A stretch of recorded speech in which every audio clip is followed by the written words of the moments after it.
एक सुंदरता की मिसाल, एक ऐसी कहानी जिस कहानी में वीरता है, त्याग है, त्रासदी है, सम्मान है और छल भी है। रानी पद्मावती अपनी सुंदरता के लिए समस्त भारत में प्रसिद्ध थी। वैसे इसका कोई ऐतिहासिक प्रमाण नहीं है कि रानी पद्मिनी या रानी पद्मावती वास्तव में अस्तित्व में थी। पद्मावती एक कविता थी जिसे मालिक मोहम्मद जायसी ने 1540 में लिखा था, जिसमें पहली बार पद्मावती के बारे में लिखित दस्तावेज के रूप में पाया गया, जो कि लगभग उस घटना के 240 सालों बाद हुई थी। पद्मावती, रावल रतन सिंह और अलाउद्दीन खिलजी तीनों का जीवन एक बिंदु पर आकर जुड़ सा जाता है। कुछ लोग पद्मावती को सिर्फ कहानी का एक पात्र मानते हैं। अलाउद्दीन के इतिहासकारों ने मुस्लिम शासक का राजपूताना में उस समय विजय को अपने पन्नों में जगह दी है, ताकि वे सिद्ध कर सके कि मुगलों ने राजपूतों के साथ क्या किया था और अपनी विजय की गाथा वो बता रहे हैं। वैसे राजपूत और हिंदू वंश इस कहानी को एक कहानी मानते हैं और इसमें बिल्कुल भी विश्वास नहीं करते हैं। चलिए आपको बताते हैं कि आखिर रानी पद्मावती का इतिहास क्या था। सबसे पहले रानी पद्मावती का नाम रानी पद्मिनी कहा जाता है। उनका जन्म स्थान सिंघाला था। माता का नाम चंपावती, पिता का नाम गंधर्व सेना, पति का नाम राजा रावल रतन सिंह। मृत्यु 1303 चित्तौड़ में हुई। रानी पद्मावती राजा गंधर्व और रानी चंपावती की बेटी थी, जो कि सिंघल कबीले में रहा करती थी। पद्मावती के पास एक बोलने वाला तोता हीरामणि भी था, जो उनके बेहद करीब था। पद्मावती बहुत सुंदर राजकुमारी थी, जिनकी सुंदरता के चर्चे दूर दूर तक थे। पद्मावती कविता में कवि ने उनकी सुंदरता को बहुत अच्छे ढंग से प्रस्तुत किया है। उनके अनुसार पद्मावती के पास सुंदर तन था। अगर वे पानी भी पीती तो उनके गले के अंदर से पानी दिख सकता था। अगर वे पान खाती तो पान का लाल रंग उनके गले में नजर आता था। पद्मावती के लिए उनके पिता ने एक स्वयंवर आयोजित किया था, जिसमें देश के सभी हिंदू राजा राजपूतों को आमंत्रण भेजा गया। मलकान सिंह, जो एक छोटे से राज्य का राजा था, उन्होंने सबसे पहले राजकुमारी पद्मावती का हाथ मांगा। चित्तौड़गढ़ के राजा रावल रतन सिंह भी इस स्वयंवर में आए थे, लेकिन उनकी पहली से 13 रानियां थी। रावल रतन सिंह ने मलकान सिंह को इस स्वयंवर में हरा दिया और रानी पद्मावती से विवाह कर लिया। वे अपनी पत्नी पद्मावती के साथ चित्तौड़ आ गए। 12वीं और 13वीं शताब्दी के समय चित्तौड़ में राजपूत राजा रावल रतन सिंह का राज्य था, जो सिसोदिया राजवंश के थे। वे एक बहादुर और महान योद्धा थे। रावल रतन अपनी पत्नी पद्मावती से अत्यधिक प्रेम किया करते थे। इससे पहले उनकी 13 शादियां भी हो चुकी थी, लेकिन पद्मावती के बाद उन्होंने कोई विवाह नहीं किया। राजा बहुत अच्छे शासक थे। वो अपनी प्रजा से बहुत प्यार करते थे। इसके अलावा राजा को कला का बहुत शौक था। देश के सभी कलाकारों, नर्तकियों, कारीगरों, संगीतकार, कवि, गायक आदि का राजा खुद स्वागत करते थे और उन्हें सम्मानित करते थे। उनके राज्य में एक बहुत अच्छा गायक राघव चेतक था, लेकिन गायकी के अलावा राघव को काला जादू भी आता था, जो बात किसी को नहीं पता थी। राघव ने अपनी इस प्रतिभा का इस्तेमाल अपने ही राजा के खिलाफ करना चाहा और एक दिन रंगे हाथों पकड़ा भी गया। राजा को जब ये बात पता चली तो उन्होंने उनको सजा दी। सजा भी ऐसी जिसके बाद राघव सिंह बेहद हतोत्साहित हो गया।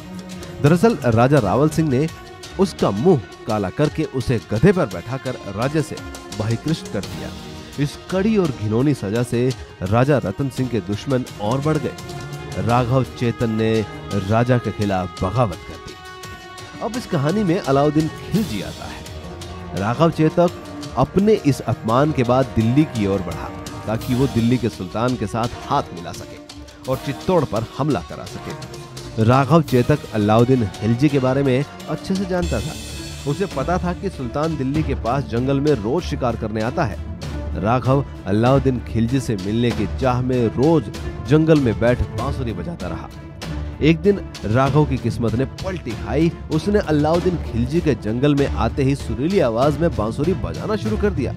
इतनी सुंदर बांसुरी की आवाज सुन अलाउद्दीन खिलजी और उसके सैनिकों ने उसे ढूंढना शुरू किया। जब अलाउद्दीन खिलजी अपने सैनिकों को बोला कि जाओ इस व्यक्ति को ढूंढकर मेरे पास लाओ, तो राघव को सैनिक उनके पास ले आए। अलाउद्दीन खिलजी ने उसे दिल्ली में अपने दरबार में आने के लिए कहा। चालाक राघव ने इस मौके का फायदा उठाते हुए सुल्तान से कहा कि जब उसके पास इतनी सुंदर सुंदर वस्तुएं हैं तो वो क्यों इस साधारण से संगीतकार को अपने राज्य में बुला रहा है। सुल्तान सोच में पड़ गया। राघव से अपनी बात को स्पष्टता से समझाने के लिए कहने लगा। राघव तब सुल्तान को बताता है कि वो एक गद्दार है।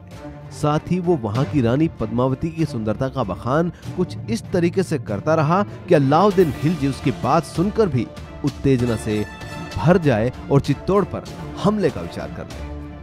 अलाउद्दीन खिलजी सोचता है कि इतनी सुंदर रानी को उसके हरम की सुंदरता बढ़ानी चाहिए। अब कहानी आगे बढ़ती है। पद्मावती की सुंदरता को सुन अलाउद्दीन खिलजी चित्तौड़ में चढ़ाई शुरू कर देता है। वहां पहुंचकर अलाउद्दीन खिलजी देखता है कि चित्तौड़ में सुरक्षा व्यवस्था बेहद पुख्ता है। वो निराश हो जाता है, लेकिन पद्मावती को देखने की उसकी चाह बढ़ती जाती है, जिस वजह से वो रावल रतन सिंह को एक संदेश भेजता है और बोलता है कि अगर रानी पद्मावती को एक बहन की हैसियत से मिलना चाहे तो क्या उसे मिलने देगा। किसी औरत से मिलना चाहना, ये बात किसी राजपूत को बोलना शर्म की बात माना जाता था। उनकी रानी को बिना पर्दे के देखने की इजाजत किसी को नहीं थी। अलाउद्दीन खिलजी एक बहुत ताकतवर शासक था और रतन सिंह ये जानता था कि उसको कोई ना नहीं बोल सकता। अपने राज्य को बचाने के लिए रतन सिंह ने रानी पद्मावती के एक दीदार के लिए हां भर दी। रानी पद्मावती अपने राजा की बात मान लेती है, लेकिन उनकी भी एक शर्त होती है कि सुल्तान उन्हें सीधे नहीं देख सकता, बल्कि वे उनका आईने में प्रतिबिंब देख सकता है। अलाउद्दीन खिलजी उनकी इस बात को मान जाते हैं। उन दोनों का एक निश्चित समय किया जाता है, जिस विशेष तैयारी की जाती है। खिलजी अपने सबसे ताकतवर सैनिकों के साथ किले में जाता है और किले के गुप्त रूप को देख रेख भी करता है।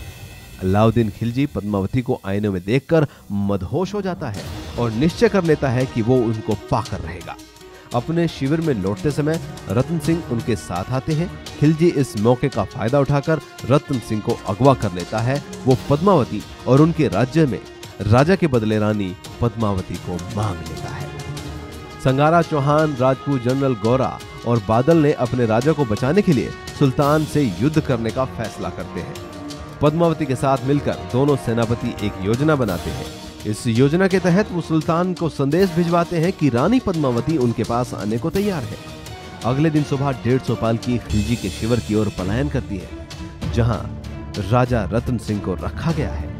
उससे पहले पालकी रुक जाती है। खिलजी के सभी सैनिक और रतन सिंह जब ये देखते हैं कि चित्तौड़ से पालकी आ रही है तो उन्हें लगता है कि वे अपने साथ रानी पद्मावती को लेकर आए हैं, जिसके बाद सब राजा रतन सिंह को बहुत अपमानित करते हैं। सबको आश्चर्य में डालते हुए इन पालकियों से रानी या उनकी दासी नहीं, बल्कि रतन सिंह की सेना के जवान निकलते हैं, जो जल्दी से रतन सिंह को छुड़ाकर खिलजी के घोड़ों से चित्तौड़गढ़ की ओर भाग जाते हैं।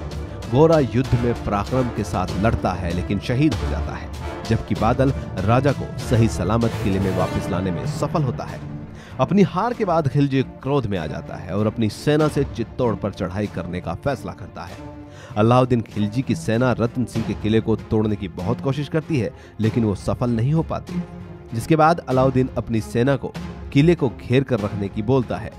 घेराबंदी के लिए एक और ताकतवर सेना को खड़ा किया जाता है। लगातार कई दिनों तक वे घेराबंदी किए खड़े रहते हैं, जिससे धीरे धीरे किले के अंदर खाने की कमी हो जाती है। अंत में रतन सिंह ने अपनी सेना को आदेश दिया कि किले का दरवाजा खोल दिया जाए और दुश्मनों से मरते दम तक लड़ाई की जाए। रतन सिंह के इस फैसले के बाद रानी हताश हो जाती है। उन्हें लगता है कि खिलजी की विशाल सेना के सामने उनके राजा की हार हो जाएगी और उसे विजयी सेना खिलजी के साथ जाना पड़ेगा। इसलिए पद्मावती निश्चय करती है कि वो जौहर कर लेंगी। जौहर का मतलब आत्महत्या। इसमें रानी के साथ किले की सारी औरतें आग में कूद जाती हैं।